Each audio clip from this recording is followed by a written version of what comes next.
Muy bien, buenos días. El tema que vamos a abordar el día de hoy es algo obligado, en el sentido de que dentro del programa de estudios se dice que en el curso de epistemología y filosofía de la ciencia debe darle un lugar también a la ética en la investigación. Ahora, no queriendo caer, digamos, en repeticiones ni en cuestiones que ustedes definitivamente ya saben, porque hay conductas y comportamientos que no son aceptables en un proceso de investigación, pues ya sea en el trato de los datos, el trato de las personas con las cuales se está trabajando, en fin, hay toda una serie de recomendaciones, pues, de carácter moral en cualquier proceso de investigación. Entonces, no queriendo, digamos, estar en ese campo tan amplio, yo quiero enfocarme el día de hoy en la llamada inteligencia artificial, que creo que es lo que está causando gran revuelo prácticamente en todos lados, ¿verdad? Entonces, por ello es que le hemos titulado a esta exposición Inteligencia Artificial y la ética en el aula. Ahora, vamos a comenzar diciendo lo siguiente. Los dos campos, tanto el de la inteligencia artificial como el de la ética, son campos verdaderamente amplios, ¿verdad?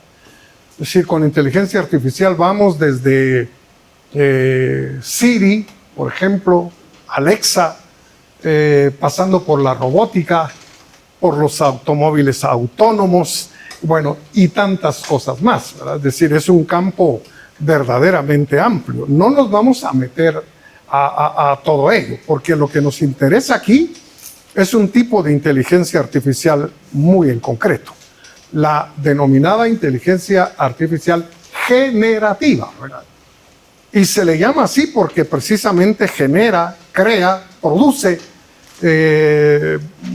elementos tales como video, películas, dibujos, artículos incluso, libros, en fin, es decir, genera y crea. Y esta es la clase de inteligencia artificial en la cual nos vamos definitivamente a enfocar, ¿verdad? Entonces, reducimos el amplio campo de la inteligencia artificial a la de carácter generativo. Y la ética, por supuesto, también es un campo bastante amplio. Ya la historia de la ética pues data desde los tiempos de los griegos hasta el día de hoy, ¿verdad? Abarcando cuestiones como la moral tradicional, la moral propia de las diversas profesiones, la bioética. Bueno, es un campo verdaderamente amplio. Entonces, lo que nos va a ayudar a concentrarnos en algo muy concreto es esta expresión, ¿verdad? En el aula. Si lo que realmente está ocurriendo en el aula, lo que puede ocurrir en el aula, es realmente lo que nos interesa al establecer una relación entre la inteligencia artificial generativa y la ética. Entonces, vamos a eso. Comencemos por cuestiones puramente terminológicas, para decirlo en una sola palabra. ¿Qué es la ética? Bueno, la ética es simplemente una de las divisiones de la filosofía. Ya hemos tenido contacto con algunas de las disciplinas propias de la filosofía, pero una de ellas es precisamente la ética, ¿verdad? Y como discurso, como reflexión, tiene un objeto muy concreto. La ética se ocupa de la moral, ¿verdad? Son dos cosas completamente diferentes en el contexto de la filosofía. Es decir, no hay que confundir la ética con la moral, porque son dos cosas distintas, ¿verdad? Ciertamente, en la vida ordinaria solemos utilizar los dos términos indistintamente, ¿verdad? Decimos que alguien hizo algo en contra de la ética o que alguien hizo algo en contra de la moral, ¿verdad? Y entonces hay una razón de ser para ese uso indiscriminado de los dos conceptos, porque ética proviene del término ethos, que es griega, esta palabra es griega, y la palabra moral viene de mores, que es una palabra latina, ¿verdad? Y resulta que aunque son términos que pertenecen a lenguas diferentes, significan exactamente la misma cosa. Es decir, ambos términos tienen que ver con la costumbre, ¿verdad? Entonces es perfectamente normal que empleemos las dos palabras para referirnos a lo mismo, ¿verdad? Pero de una manera técnica tenemos que diferenciar la ética de la moral, ¿verdad? Si la ética, filosóficamente hablando, es un discurso, es una reflexión, es una tarea intelectual, ¿verdad?, que tiene como objeto precisamente la moral, ¿verdad? Esa es la idea realmente fundamental desde un punto de vista profesional, ¿verdad? Ahora bien, tenemos que aclarar también qué es lo que debemos entender por moral, ¿verdad? Y entonces, la moral es un sistema de normas. La moral es simple y sencillamente una serie de reglas, un código que establece definitivamente límites a la acción humana, ¿verdad? La acción humana es un fenómeno, como ya lo hemos mencionado en las clases anteriores, tremendamente complejo, ¿verdad? Es decir, de tal modo que hay muchas disciplinas que se ocupan de la acción humana. La economía es una, la historia es otra, la psicología es otra, el derecho es otra disciplina que se ocupa de la acción humana. En fin, lo complejo de la acción ha hecho que surjan toda una serie de disciplinas que se encargan de algún aspecto de la acción humana.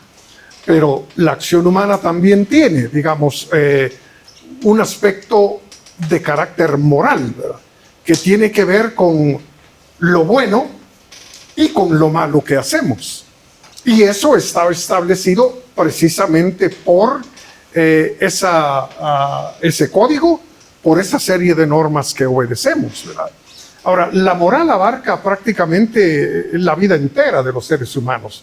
Hay una moral de carácter personal, ¿verdad? Hay una moral de carácter familiar también. Las costumbres de una familia no son necesariamente las de otra familia. Es decir, hay una moral que tiene que ver con las profesiones, como ya decíamos, ¿verdad? Es decir, el médico tiene su código, el abogado tiene el suyo, en fin, ¿verdad? Pero lo que nos interesa realmente es la moral desde el punto de vista de la vida en sociedad, ¿verdad? Eso es definitivamente lo que nos interesa. Porque aquí estamos ante valores que definitivamente compartimos, ¿verdad? Una familia puede considerar valiosa la asistencia a la iglesia, mientras que otra familia cultiva el ateísmo. Pero digamos, el hecho de que tengan estos dos valores opuestos y diferentes no impide la cooperación que se da en el contexto de la vida en sociedad, porque aquí los valores son otros, pues, ¿verdad?, que compartimos todos. Es decir, ya no es un asunto familiar, ya no es un asunto personal, sino es asunto de aquellos comportamientos que contribuyan a mantener la paz, la armonía y la cooperación pacífica en el contexto de la vida en sociedad. Entonces, estamos con que la ética es la parte de la filosofía que se encarga de estudiar la moral, así en términos generales. Ahora bien, ¿qué hacemos, digamos, en un curso de ética? ¿Qué es realmente lo básico, digamos, en un curso de ética? Bueno, lo que hacemos, digamos, en un curso de ética es plantear interrogantes, hacernos preguntas. A veces son preguntas de carácter lógico, a veces son preguntas de carácter epistemológico e incluso preguntas de carácter semántico, ¿verdad? Desde el punto de vista lógico, por ejemplo, nos preguntamos cómo justifico los juicios de valor.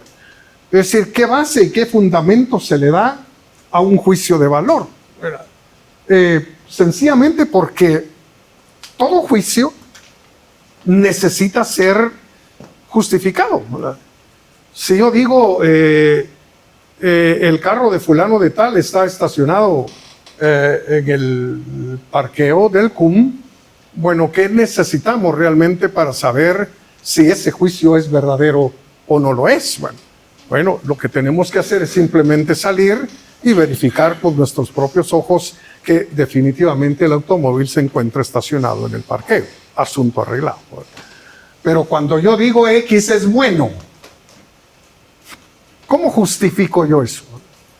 ¿Cuál es el fundamento y la base para que yo pueda sostener que X es bueno? Puede venir alguien más y decir, no, a X es malo.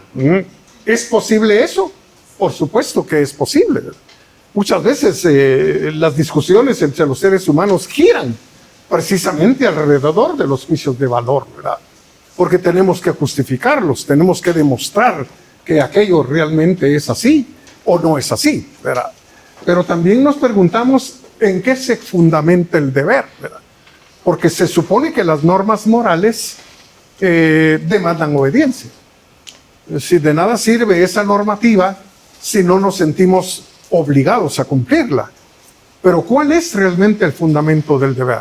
¿Por qué debo yo sentirme obligado a obedecer esa norma y a comportarme como la norma dice que yo me debo comportar?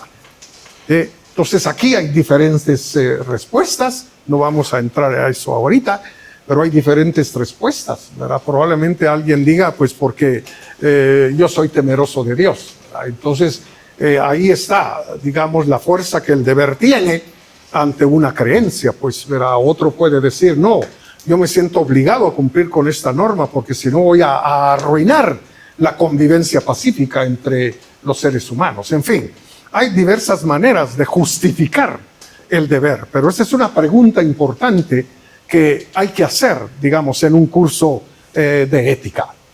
Pero a veces las preguntas son de carácter epistemológico, ¿verdad? Es decir, que tiene que ver con el conocimiento, ¿verdad? Entonces, preguntas tales, ¿cómo conocemos el bien y el mal? ¿Cómo adquirimos el saber de carácter moral, ¿verdad?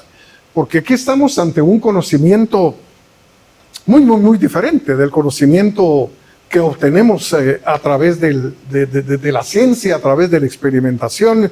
Es un conocimiento muy diferente, ¿verdad? Entonces sabemos todo lo que tiene que ver con la célula, por los experimentos que se han hecho, las observaciones que se han hecho, pero ¿cómo sé yo que esto es bueno y aquello es malo? Es decir, ¿cómo he adquirido ese conocimiento, ese saber? Porque es obvio que sabemos a estas alturas lo que es el bien y lo que es el mal, ¿eh? Las conductas correctas y las conductas que no lo son, eso lo sabemos. Pero ¿cómo hemos llegado a adquirir ese conocimiento? Entonces, son preguntas, en este caso, de carácter eminentemente epistemológico. Pero también pueden ser preguntas de carácter semántico, ¿verdad? Es decir, la semántica es la parte de la lingüística que se ocupa del significado de las palabras, ¿verdad? Entonces, ¿qué significa la palabra bueno? Porque bueno puede significar muchas cosas, ¿verdad? Es decir, cuando yo digo el limón está bueno, no estoy significando lo mismo que cuando digo el cuchillo está bueno y ese comportamiento está bueno. Es decir, la palabra es la misma, pero el sentido que le estamos proporcionando es diferente. Entonces, tenemos que entrar en cuestiones de carácter semántico. ¿Qué sentido tiene decir que una acción es correcta? Es decir, ¿cuál es el significado realmente que le estamos dando al término correcto? Entonces, estas son las cuestiones que se desarrollan, digamos, en un buen curso de ética, para decirlo en una sola palabra. Ahora bien, la moral, como decíamos hace unos momentitos, bueno, es un fenómeno de carácter social. Los filósofos no inventan la moral. Los filósofos se topan con ella. Ahí están las normas, ahí están las reglas que la gente sigue viviendo en sociedad. Entonces, esto porque la presencia de otros exige límites a la acción humana. Si viviéramos absolutamente solos, es decir, si fuera posible vivir absolutamente solos sin la presencia de nadie, probablemente no nos preguntaríamos nada acerca de nuestra conducta y acerca de nuestro comportamiento, a no ser aquellas cosas que nos podrían afectar de manera directa, ¿verdad? Pero no tendríamos que pensar en nadie más porque estaríamos viviendo en una absoluta y total soledad. Pero es precisamente porque hay otros, porque tenemos una vida en común viviendo en sociedad, que tenemos que ponerle freno, digamos, a nuestro actuar y discriminar entre aquellas acciones que son aceptables y aquellas acciones que definitivamente no lo son, ¿verdad? Ahora, la cuestión es que nos sometemos a estas reglas que son una limitación, porque obviamente es una limitación, ¿verdad? Pero es una limitación que aceptamos de buen gusto por la recompensa que tenemos de vivir en sociedad, ¿verdad? Si la vida en sociedad es definitivamente fundamental para nosotros. Fíjense que una de las preguntas que los científicos se han hecho es, después de que tantos tipos de humanoides que vivieron hace cientos de miles de años, ¿por qué desaparecieron todos? ¿Y por qué el Homo sapiens sigue viviendo hasta el día de hoy? Porque hace 300.000, 400.000 años, pues, bueno, el Australopithecus, el Neandertal, en fin, toda una serie, digamos, de homínidos que anduvieron por lo que hoy es Eurasia. Pero todos esos tipos, digamos, desaparecieron.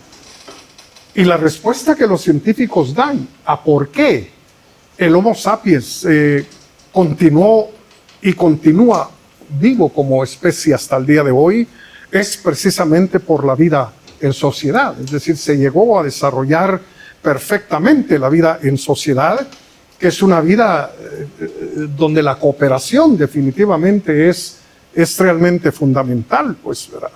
Ya solo el desayuno que tomamos hoy por la mañana nos recuerda que muchas personas colaboraron con nosotros, ¿verdad? Es decir, quienes criaron las vacas de donde se obtuvo la leche, quienes la procesaron, quienes la envasaron, quienes sembraron el maíz, digamos, del cereal que comimos, quienes los procesaron, quienes han confeccionado la ropa que usamos, en fin, etcétera. Todo eso es pura cooperación. Sin eso no hubiéramos ido a ninguna parte y no vamos a ir a ningún lado. Y entonces, dados los beneficios que la vida en sociedad nos proporciona, pues estamos dispuestos a ceder, digamos, un poco de nuestro espacio, obedeciendo esas normas y esas reglas para poder facilitar precisamente la vida cooperativa en sociedad. Ahora bien, la cuestión, digamos, es que a lo largo del tiempo las normas morales no han sido las mismas.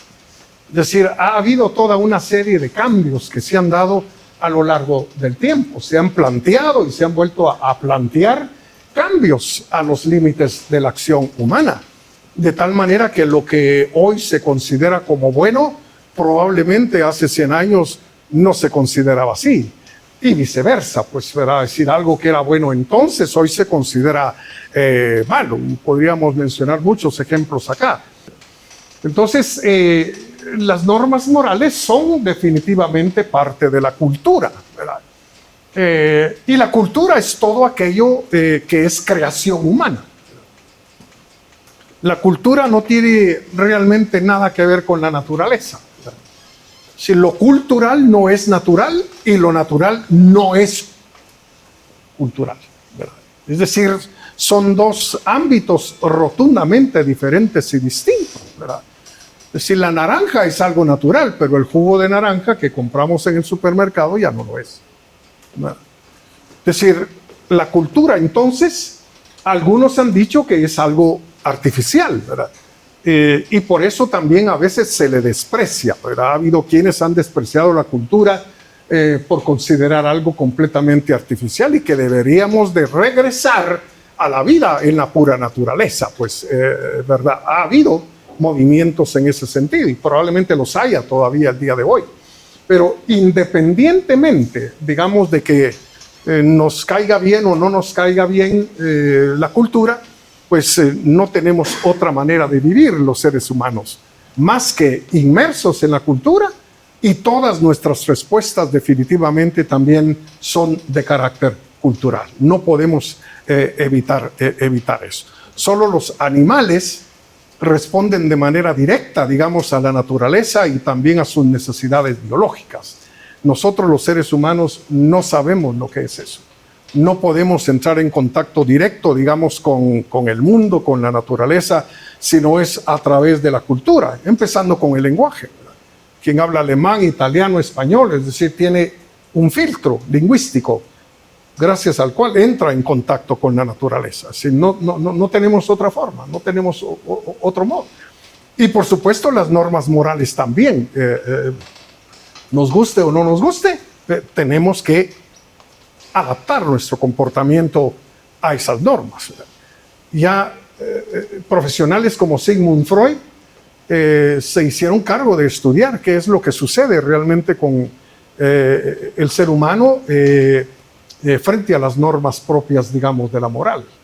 En su famosa obra El malestar en la cultura, pues Freud establece que la cultura realmente impone límites, la cultura impone prohibiciones, y entonces, aunque las fuerzas biológicas se quieran manifestar, digamos, como la sexualidad, la agresividad, en fin, aunque se quieran manifestar de una manera directa, pues dice Freud, la cultura viene y nos dice, no, eso no se puede. Es decir, eso está prohibido, ¿no? Sin los tabúes de los que hablaba Sigmund Freud. Pero la idea freudiana no es que le demos rienda suelta entonces, digamos, a nuestra naturaleza. No, es decir, la cultura puede causarnos malestar, pero no tenemos de otra para poder tener el carácter humano que definitivamente hemos llegado a tener. Entonces, la conclusión a la que Freud llegó dice, si hay malestar en la cultura, sería peor en la natura. Es decir, no viviríamos en sociedad, viviríamos como animales, pues, ¿verdad? Porque no habría restricciones a nuestra conducta y a nuestro comportamiento de ninguna naturaleza. Entonces, nos guste o no, la cultura definitivamente es lo que ha conducido a los seres humanos a ser lo que son el día de hoy y a lograr lo que se ha logrado hasta el día de hoy. Ahora, 3 momentos quiero señalar aquí, donde ocurrieron cambios tan grandes que la moral definitivamente tuvo que cambiar. El primero de ellos fue el paso de la tribu a la sociedad. Sin estos neandertales que anduvieron por Eurasia hace 350.000 años, eran grupitos pequeños, ¿verdad? Hoy se sabe, gracias a las investigaciones arqueológicas y antropológicas, que no pasaba de 20 el número de esas comunidades y de esas tribus, ¿verdad? Y todos eran familia. Entonces, esa vida nómada que duró cientos de miles de años terminó un buen día, ¿verdad? Para dar lugar a la vida sedentaria, ¿verdad? Cuando se descubrió la agricultura y cuando se descubrió el pastoreo, bueno, entonces los seres humanos dejaron de andar de aquí para allá porque tenían el alimento allí brotando de la tierra y tenían carne y pieles allí en los corrales. Y entonces comenzó la vida sedentaria, los primeros asentamientos humanos. Y eso pues no solo complicó la vida de los seres humanos, sino que también condujo a una serie de cambios y de transformaciones en la conducta, en el comportamiento de los seres humanos, y las normas que se obedecían hasta entonces dejaron de obedecerse para adoptar nuevos y diferentes comportamientos. Ese fue un momento realmente importante, digamos, en el proceso evolutivo cultural de los seres humanos. Bueno, pero después de vivir de la agricultura y del pastoreo de animales, bueno, surgió la denominada Revolución Industrial, pues, que como recordaremos, arrancó con la mecanización de los procesos productivos, ¿verdad? Empezando con una hilandera. Bueno, a partir de ahí pues fueron surgiendo muchas máquinas que facilitaron la producción de bienes, y bueno, aquello se volvió completamente diferente y distinto, ¿verdad? Entonces el padre de familia, que antes encontraba dentro de su hogar a los colaboradores para hacer zapatos, para confeccionar ropa, pues bueno, se vio de repente con la posibilidad de no crear un par de zapatos a la semana, sino de crear miles en un día, ¿verdad? Y entonces ya dentro de la familia era difícil encontrar la mano de obra necesaria y suficiente. Tuvo que salir afuera para entrar, digamos, en un convenio, en un contrato con gente desconocida que pudiera venirle a ayudar a su fábrica, a su taller, y entonces todo eso hizo surgir, digamos, nuevas normas de carácter moral, nuevos valores, nuevas relaciones entre los seres humanos. Y entonces este fue un segundo momento en el cual se generaron nuevas normas y nuevas reglas de carácter moral para facilitar la convivencia y la cooperación entre los seres humanos. Pero bueno, después de esto tenemos un tercer momento sumamente importante, ¿verdad? De la red mundial a Silicon Valley. Silicon Valley, como lo recordamos, pues es el asiento de compañías como Google, Facebook, Apple, Microsoft, Netflix, en fin, ¿verdad? Que son generadores de tecnología y que está generando pues grandes desafíos. Y uno de los desafíos es precisamente de carácter moral y del que queremos ocuparnos el día de hoy, ¿verdad? Bueno, entonces la moral ha estado sujeta pues a cambios y a transformaciones. Ahora bien, en el aula, desde siempre, nos han preocupado ciertos comportamientos y ciertas conductas. Por ejemplo, el hacer trampa.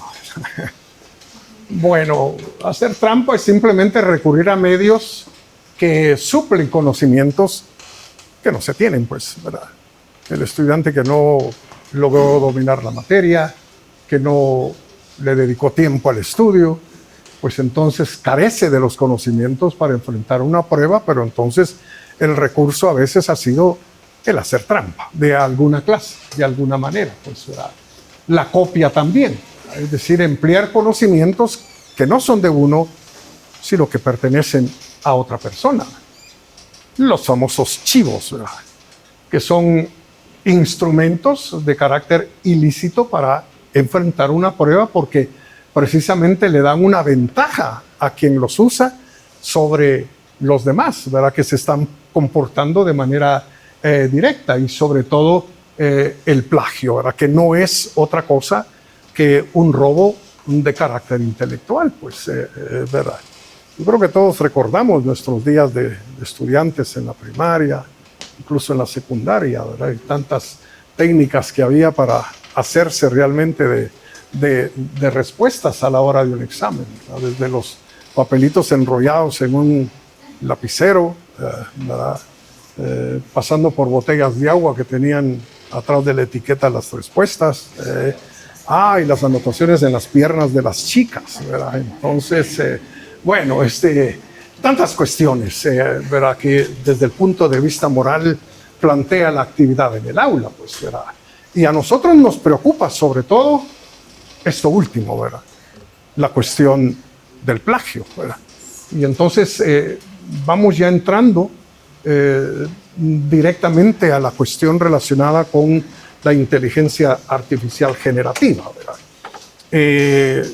Vamos a hacer clic aquí y vamos a ver dónde está. Aquí estamos. Este es un periódico, obviamente, de Colombia, Medellín, estrictamente hablando, donde apareció este artículo que dice: alerta en la ciencia, se han retirado más de 16,000 artículos científicos hechos con la ayuda de la inteligencia artificial, ¿verdad? Errores, imprecisiones aparecidos recientemente en revistas científicas, como una imagen de una rata con un pene gigante u otra de una pierna humana con demasiado hueso, revelan el uso cada vez más extendido de la inteligencia artificial en estas publicaciones en detrimento de su calidad.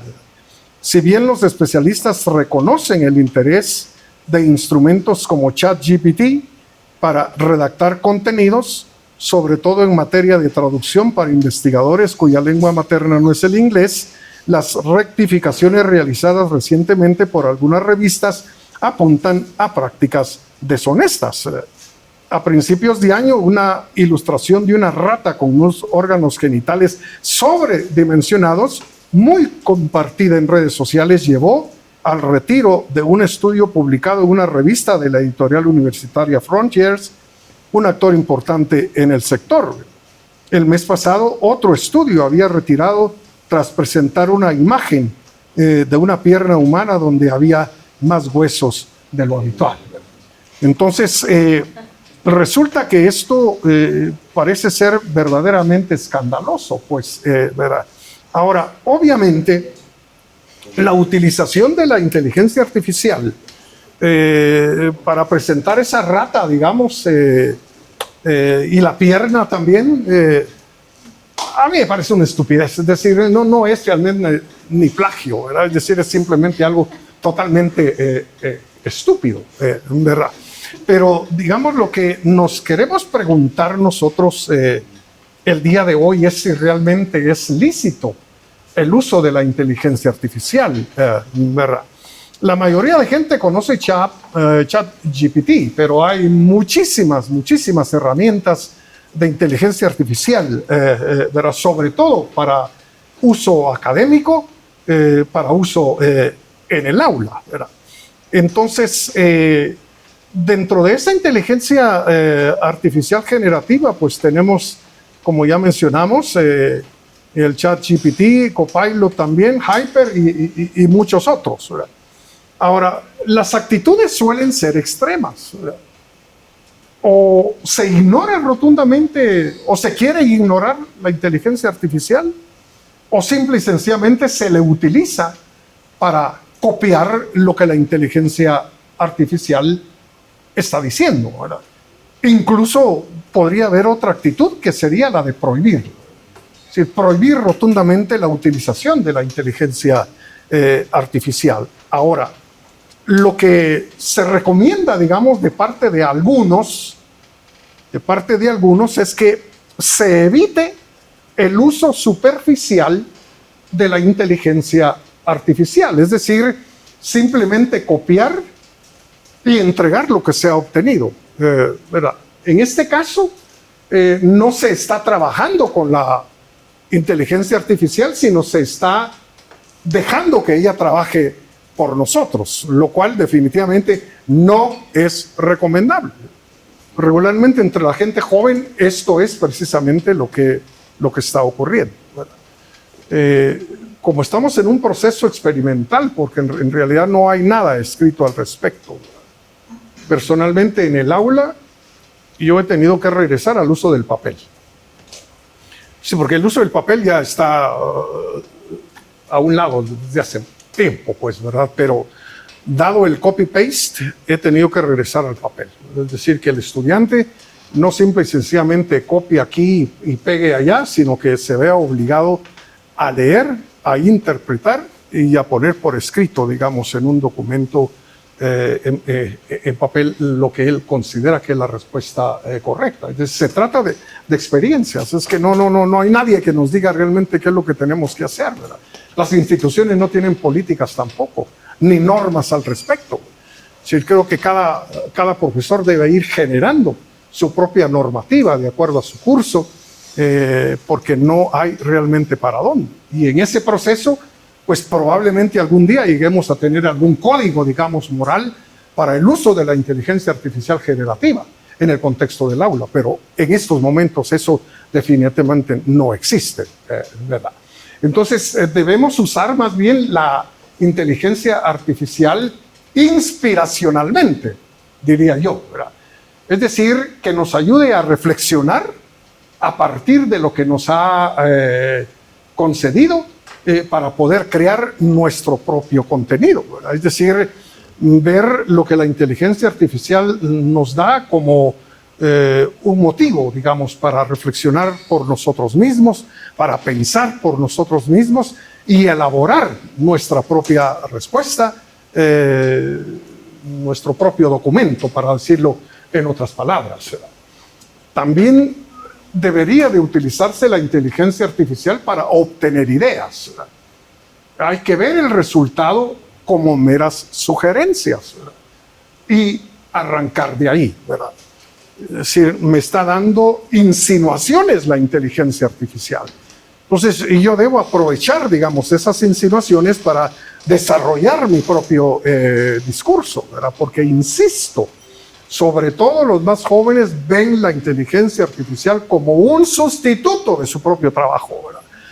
No tienen que hacer, la inteligencia lo va a hacer todo. No, es decir, así no vamos a ir a ningún lado.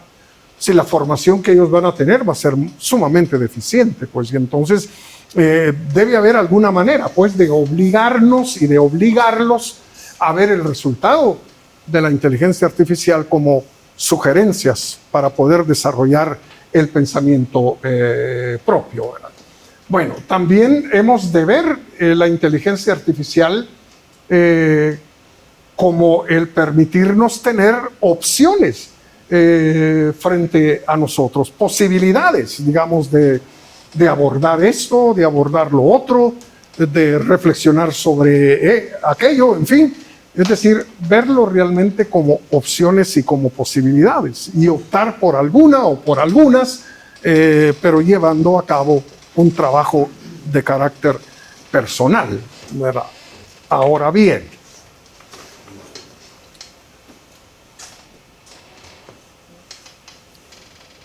hemos de empezar entonces por aceptarla, ¿verdad? Todo lo nuevo definitivamente genera sospechas, pero todo se va imponiendo gracias a su utilidad, ¿verdad? Si ustedes recuerdan el caso del primer trasplante de un órgano que se hizo en Sudáfrica, ¿verdad?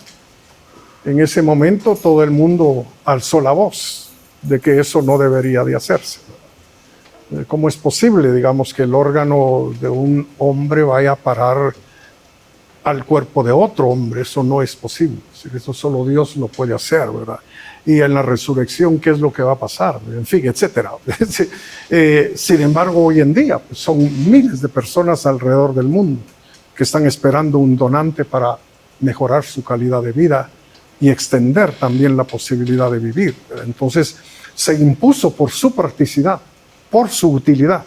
Y lo mismo realmente va a ocurrir con la inteligencia artificial. Exactamente lo que pasó con Internet. Exactamente. Es decir, cuando Internet surgió, bueno, sí hubo mucha oposición, ¿verdad? Sobre todo a nivel educativo, ¿verdad? Pero hoy en día las mismas universidades les conceden a su personal y a sus estudiantes Internet gratuitamente, pues, ¿verdad? Es decir, se impuso. Y creo que lo mismo exactamente va a suceder con la inteligencia artificial.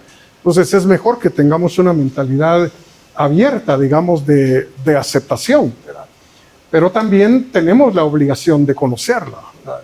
Es decir, si yo hablo de la inteligencia artificial generativa, pero no la estoy usando, no la estoy explorando, entonces voy a resultar con muchos recelos, con mucha desconfianza por mi propia ignorancia, pues, ¿verdad? Entonces creo que lo mejor que podemos hacer es meternos de cabeza en eso y en nuestro tiempo libre, pues explorar, digamos, estas herramientas generativas de inteligencia artificial, porque para los más jóvenes eso es cuestión de todos los días, es cuestión de todos los días. Y entonces hacemos muy mal con ponernos al margen, digamos, de la corriente dominante en este sentido.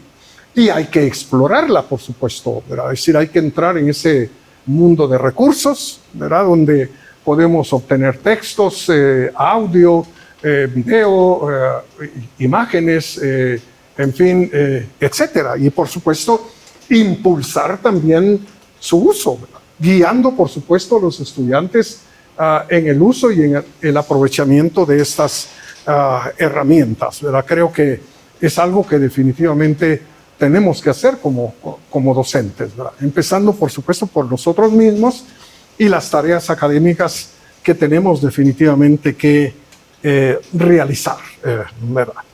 Bueno, a continuación voy a presentar un estudio que se realizó de parte de dos profesores universitarios, uno de la Universidad de Noruega y el otro de la Universidad de Turquía.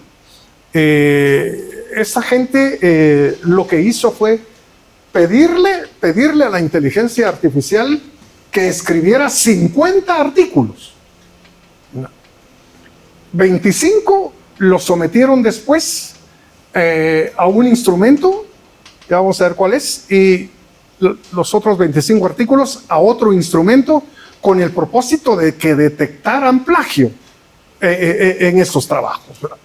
Entonces, el artículo lleva como título algo así como ¿alguna vez te cacharán usando ChatGPT? ¿Verdad? Es decir, repensando la manera de detectar el plagio, ¿verdad? Entonces, vamos a hacer aparecer acá entonces esto. Aquí estamos.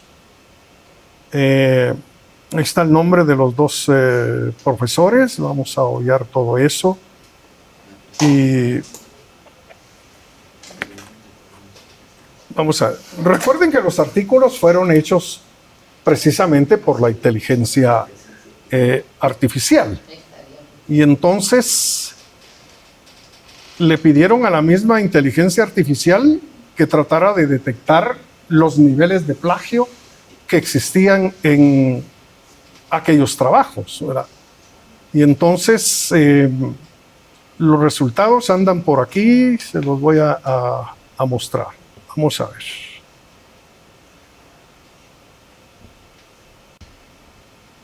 Sí, 25 trabajos se sometieron a la prueba en Turnitin, que creo que es el instrumento más conocido para detectar plagio, pero también está Authenticate, ¿verdad? Que es otro instrumento también muy importante para detectar plagio. Entonces, 25 artículos a cada una de estas plataformas, podríamos llamarles, ¿verdad? Y los resultados, pues fueron los siguientes. Como sabemos, el plagio se detecta poniendo atención a palabras, a frases, ¿verdad? A expresiones que se repiten constante y permanentemente de un trabajo a otro y a otros. Y esta es la manera, digamos, como Turnitin, por ejemplo, pues llega a descubrir el porcentaje de plagio que un trabajo escrito pudiera llegar a tener. Y entonces, aquí está la primera tabla, que es la tabla que tiene que ver con los artículos que se examinaron con Authenticate, ¿verdad? Entonces, 17 trabajos tenían que ver con cursos como materias online, robots, el uso de teléfonos inteligentes, en fin, temas de esa naturaleza. 17 artículos que eran el 68% de los 25 y solo manifestaron menos del 10% de plagio. Luego, 5 artículos que tenían que ver con análisis en las redes sociales, teorías del aprendizaje, en fin, fueron 5, ¿verdad? Que eran el 20% de todos los trabajos. En este 5% se llegó a detectar pues hasta un 20% de plagio. Y finalmente, tres trabajos que tenían que ver con el aprendizaje de parte de las máquinas, la predicción, en fin. Bueno, eran el 12% de la totalidad de los trabajos y aquí se llegó a detectar entre un 20 y un 40%. Ahora, la razón de ser, y esto lo vamos a ver más claro en la próxima tabla, la razón de ser se debe a la clase de temas sobre los cuales los trabajos fueron escritos. Parece ser como que entre más cercanos estaban los artículos a las ciencias duras, más posibilidad de detectar plagio existía, ¿verdad? Y la razón de ser es que en cuanto a las cuestiones sociales, podemos decir las cosas de mil maneras, de mil maneras. A un migrante se le puede llamar de muchas formas, pues, ¿verdad? De tal modo que no tengo por qué repetir la misma palabra del trabajo que estoy copiando. Entonces, pero en las ciencias duras prácticamente no se puede hacer eso, ¿verdad? O yo hablo de la célula o no puedo llamarle de otro modo, pues, ¿verdad? Se acabó. Bueno, pero la tabla próxima nos dice un poco más de esto, ¿verdad? Esto fue con Turnitin, 12 ensayos que tenían que ver con las culturas en el Medio Oriente y en Sudamérica, cómo se evalúa educativamente, las diferencias de los trabajos en California y en Nueva York, en fin, cuestiones puramente sociales, ¿verdad? Entonces, estos 12 artículos demostraron menos del 10% de plagio. Luego, 6 artículos, que eran el 24% de los trabajos, llegaron a manifestar hasta el 20% de plagio. Luego, otros 6, que eran también un 24%, llegaron a manifestar hasta el 40% de plagio. Y finalmente, un único trabajo sobre las leyes de la física, ¿verdad?, llegó a demostrar hasta el 40% de plagio. Entonces, como estaba diciendo hace un momentito, digamos, el secreto aquí es que cuando escribimos un trabajo sobre física, tenemos que emplear los mismos conceptos y los mismos términos que se vienen usando desde hace 300 años, pues. Entonces, o hablo, digamos, de la ley de la conservación de la energía y le llamo así, porque no puedo llamarle de otro modo, pues. No le voy a poner la ley de la conservación del poder, eso no tendría ningún sentido, pues, ¿verdad? O la ley de la preservación, qué sé yo, de las capacidades para empujar algo. Eso no tiene ningún sentido. Entonces, digamos, el hecho de que los términos de la física sean exactamente los mismos y se repitan constantemente en cualquier trabajo, vino a resultar en un 40% de plagio, pues cuando en realidad no es así. Y entonces, la idea a la cual llegan estos dos investigadores es que en estos momentos es prácticamente imposible detectar el plagio en cualquier trabajo elaborado con la inteligencia artificial, ¿verdad? Es realmente difícil. Y una de las razones es que lo que la inteligencia artificial generativa nos da es completamente nuevo, rotundamente nuevo, ¿verdad? Hay una herramienta por ahí que le permite a usted crear una canción, ¿verdad? Y yo me puse a crear una, ¿verdad? Puse las palabras y todo, y ahí le pide si quiere rock, si quiere jazz, si quiere una balada, en fin, etcétera. Ahora, si quiere la voz de una mujer, la voz de un hombre, si quiere que sobresalga el saxofón, bueno, sí, usted arma todo eso, pues, ¿verdad? Sin orquesta, sin instrumentos, sin nada, ¿verdad? Entonces, en cuestión de minutos, apareció mi canción, ¿verdad? Entonces, no se me puede acusar de plagio aquí porque esa canción no existía hasta el momento mismo en que yo le pedí a la herramienta que la generara. Es decir, desde ese punto de mira, y ya se trate de un video, ya se trate de un dibujo, ya se trate de una canción, ya se trate de un artículo, pues es algo rotundamente novedoso, que no existía, digamos, hasta el momento en que alguien le pidió a la inteligencia artificial que generara, digamos, ese producto. Entonces, ¿cuál es realmente la cuestión aquí, básicamente? Bueno, vamos a ver. Permítame, a ver si no me pasé uno.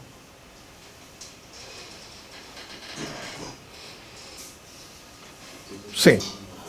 Bueno, voy a hacer alusión aquí a este profesor de Wharton en Pensilvania, ¿verdad? Él lo que aconseja es que hay que tener en cuenta los límites del ChatGPT, sobre todo, ¿verdad? Indicaciones, dice él, de mínimo esfuerzo dan resultados de baja calidad. ¿Verdad? Hay que perfeccionar las indicaciones, ¿verdad?, para poder llegar a tener buenos resultados. Entre más específico se sea, el resultado va a ser muchísimo mejor, ¿verdad? Entonces no hay que tener temor de concretar lo más que sea posible lo que queremos realmente que la inteligencia artificial nos proporcione. Ahora, una segunda cuestión es no confíe en nada de lo que dice.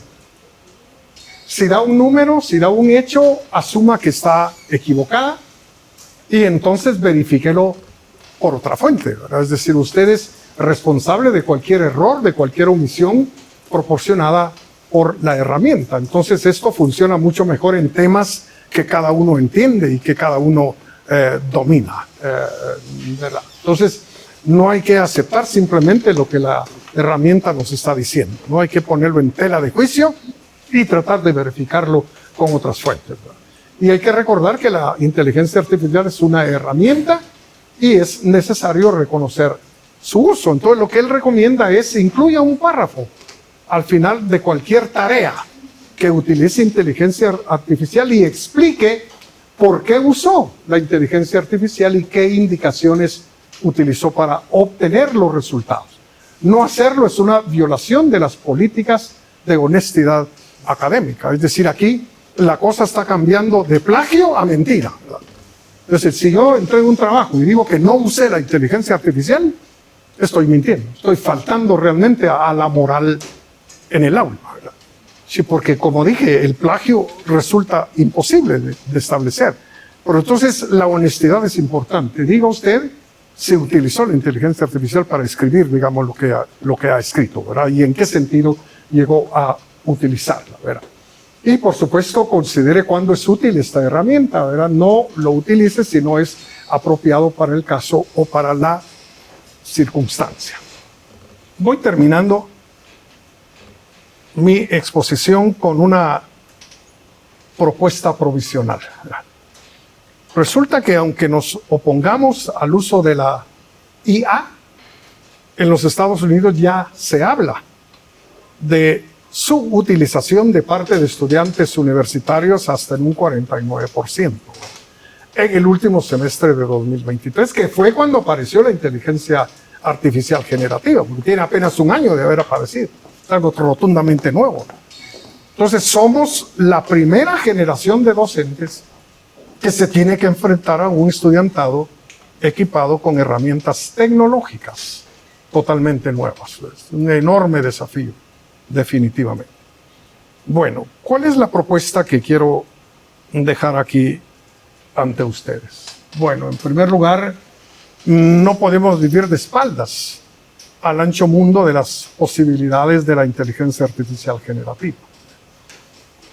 Creo que es necesario ofrecer capacitación en el uso de la inteligencia artificial generativa tanto a docentes como a alumnos. Tenemos que evitar el uso superficial de ese instrumento y promover definitivamente su uso responsable, ¿verdad? Y entonces, al reconocer el empleo de la inteligencia artificial generativa, tenemos que cambiar realmente el término plagio por el término mentira. Pues no lo sé, ¿verdad? Bueno, muchas gracias.